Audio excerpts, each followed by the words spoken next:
Hey, it's Matt. Welcome to Unbearable 73.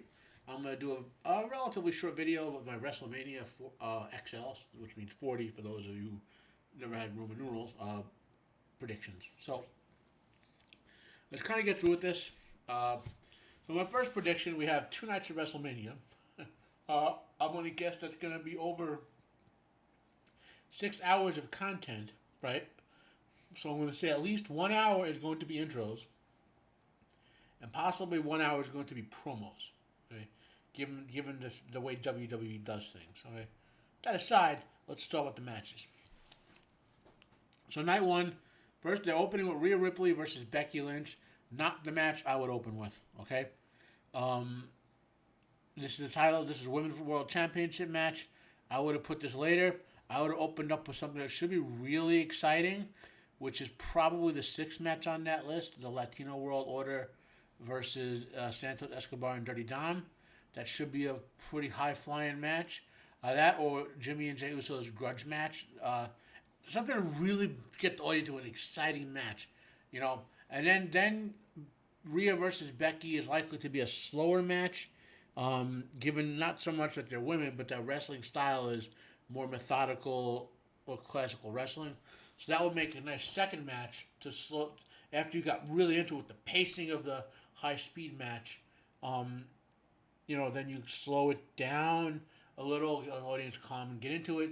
Then you can sort of accelerate again, maybe with the third match coming up. That's kind of the way I would do it. But that being said, I'm not the guy programming it, so I will have some more comments like that. So Rhea Ripley versus Becky Lynch.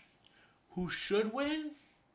Well, at WrestleMania, Vince's rule, which Triple H is kind of following, WrestleMania culminates storylines, and generally speaking, the face wins. The face hunts the heel all year, culminating at WrestleMania, face wins. What I think is going to happen here is that Rhea Ripley is going to win. Because, this, given the positioning of it, it feels like a put-over match. Word is Becky wants to have more kids and whatnot. And she may be at a point in her career where she wants to do part-time work, be with her family, and so forth. So given what the real-world rumors are and the fact that it's the first match, and I don't see them giving Becky Lynch a full-time run push, unless they do, Becky wins and Rhea gets the champion's rematch at the next pay-per-view and takes it back. That's a possibility. But I'm fairly sure Rhea was going to win this one, and I'm fairly sure that Becky is going to fade out for a while. Next match, Gunther versus Sami Zayn. This is a complicated one, okay? Sami Zayn should win this match. Gunther's built up a lot of heel heat on this, okay? And you kind of need Gunther. I mean, Gunther doesn't need to go face, but he's built a lot of heel heat, and Sammy's been on the hunt as a face.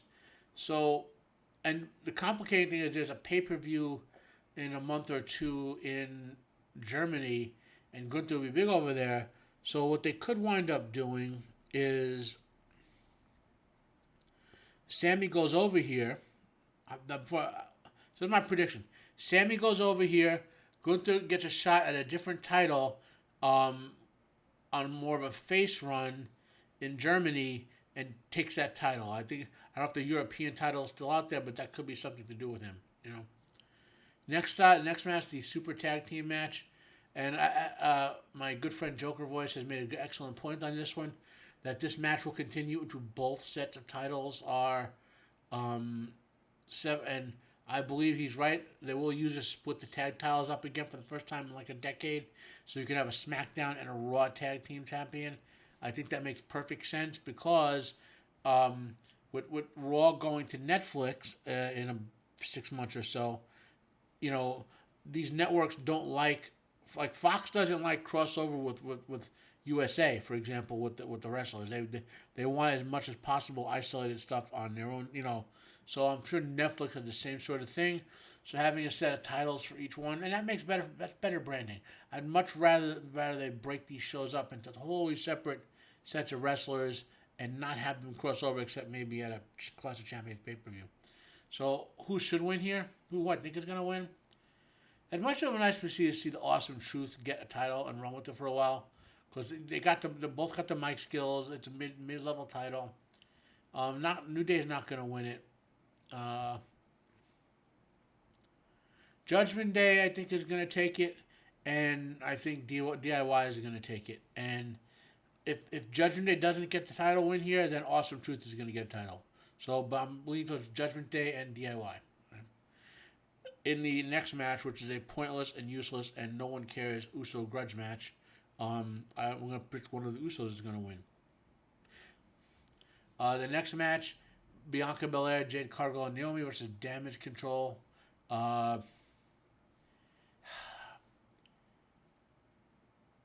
This is a point. The problem with this is, if there was any heat at all, so Damage Control is a villain faction, right?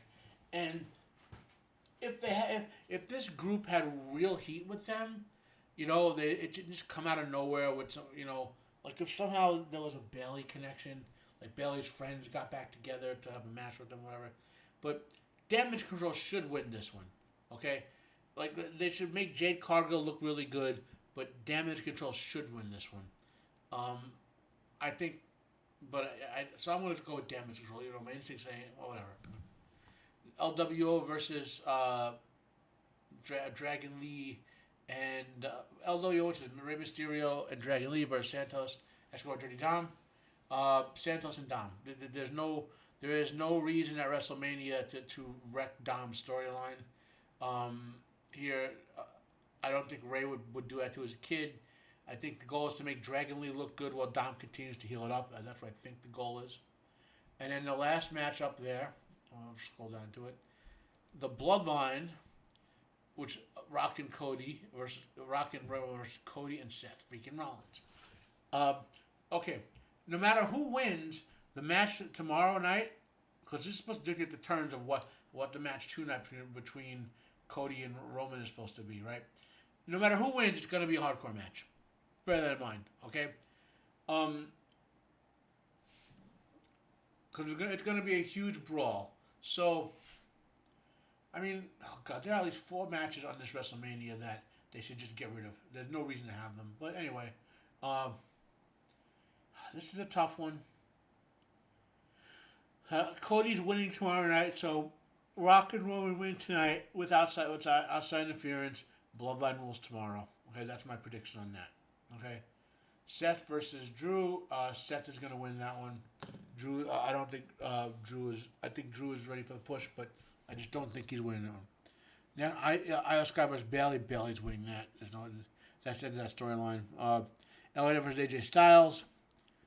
I can't stand LA Knight. I don't see any value in him. He's a decent promo, horrible in the ring. He's a joke compared to AJ Styles. If it were me, I would just get rid of LA Knight and have AJ put on a great match with Nakamura. That's all I would do. But in my view, AJ is going to win this one. Logan Paul versus Randy Orton and Kevin Owens. I know a lot of people saying Logan Paul is going to hold on to this, but Logan Paul, I think the value of him as a celebrity only runs so far because he's not a full-time wrestler. And Kevin Owens is one of Triple H's boys, okay? And he got shafted by Vince when Vince was around. I think KO goes over here, gets that title, and gets a nice run with it. The Pride versus the final whatever. This is a match that shouldn't even be on here. It's worthless garbage. I guess since we got some young people coming up, well, I guess we'll go with the final detergent or whatever they're called, the final testament, And the last match, the one that probably needs the most to be talked about, which is Roman Reigns versus Cody Rhodes, the Tribal Chief versus the American Nightmare. Now, Cody has improved a lot with his time in AEW. I used to not be able to stand Cody in the ring. He'd say he was the same type of wrestler as Randy Orton or Batista or who would just do the same moves over and over again. They barely put the other guy over. They don't have great timing. But he learned a lot in AEW. Okay, same amount of AEW is like storytelling. The matches are great. The storytelling is where AEW falls apart, right? But he improved his craft a lot in that time he spent in AEW. wrestling with a lot of high skill guys. Okay, and he outskills Roman Reigns as a wrestler. Okay, the question is, can this match look really good? Well, because it's basically going to be a hardcore match. Okay, I think the violence will make up for Roman's lack of wrestling skill. Okay, which is he's a horrible wrestler. He's a safe worker. He does well taking posting and things like that. But he has like 6 moves, and it gets tired seeing yet another Samoan slam, yet another punch, yet another Superman punch. Oh no, he's going for the spear. Roman speared him through the roof. I mean, come on. You only see. Anyway, so my prediction: Cody wins. There's going to be a huge brawl. We'll see members of the Bloodline we've never seen before. I think they may, because supposedly WWE has signed Tamatonga, which is Haku's son, or Ming's son, whatever you want to call him, King Tonga, right? We may see him come in.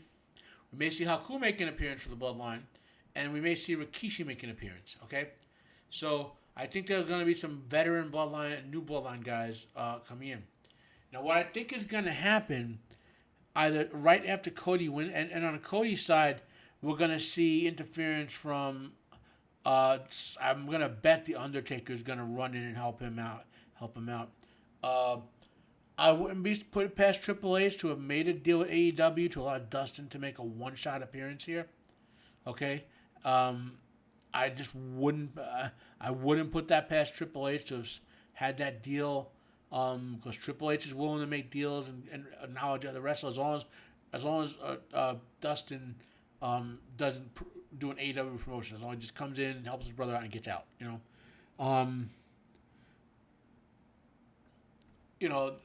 So again, Cody's gonna win. The question: what happens after Cody wins? Cody Rhodes.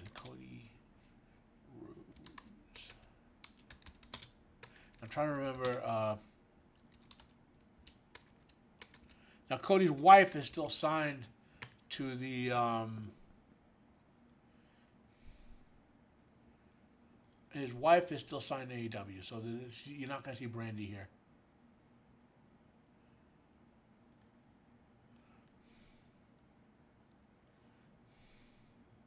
It's funny, Cody is also Latino, so...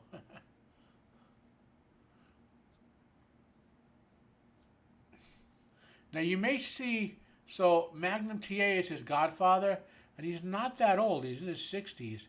You may see Magnum T do a little run-in appearance, Cody has a wrestling family out there. You know what I mean? This is who Magnum TA is, by the way.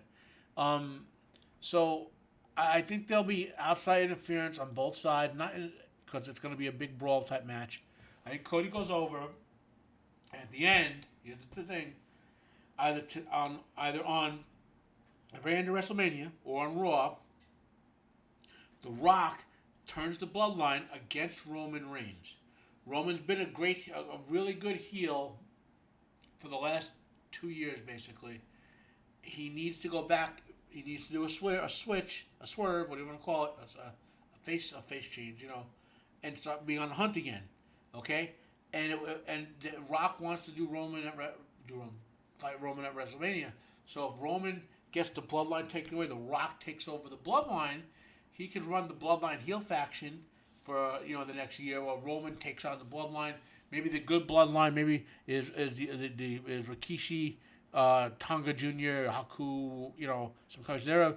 So it's like the good Bloodline with the evil Bloodline, and then the WrestleMania next year is Rock putting over Roman with that WrestleMania match for the control of the Bloodline, and then Roman Reigns as the face tribal chief, and then he can get back it on for a title. That's that's what I see happening. Is Rock basically wrecking Rock and the Bloodline, turning on Roman for failing to defeat Cody. Okay, those are my WrestleMania predictions. We'll see what happens starting Saturday. Thank you for enjoying. Comment down below if you have any questions.